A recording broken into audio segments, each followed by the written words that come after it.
This is a continuation of what it means to walk in the Spirit. So let's continue. We must first identify the exact opposite of walking in the Spirit. And that exact opposite is to walk in the flesh.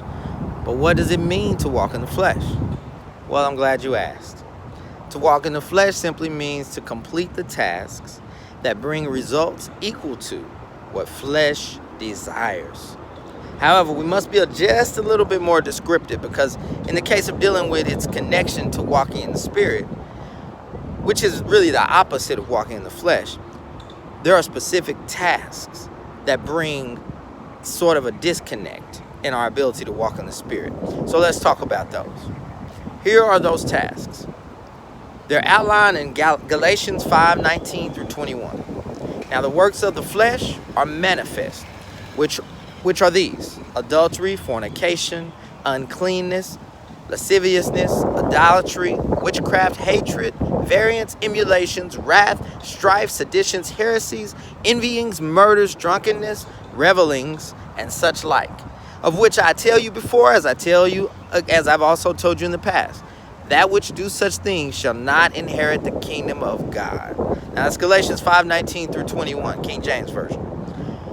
Now that we've outlined the specific tasks that equal what the flesh desires in relation to its opposite, the Spirit, let's take a moment to list the tasks that bring results equal to what the Spirit desires in relation to its opposite, the flesh.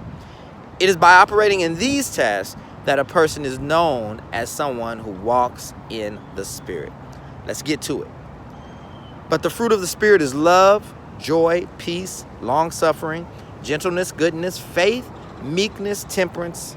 Against such there is no law. That's Galatians 5:22 through 23.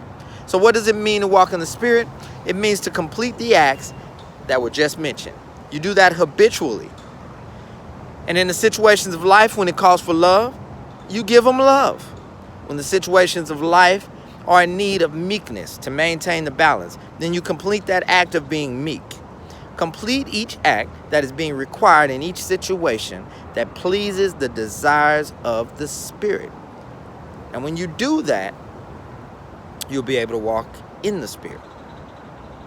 We'll touch on this a little bit more thoroughly in our next video.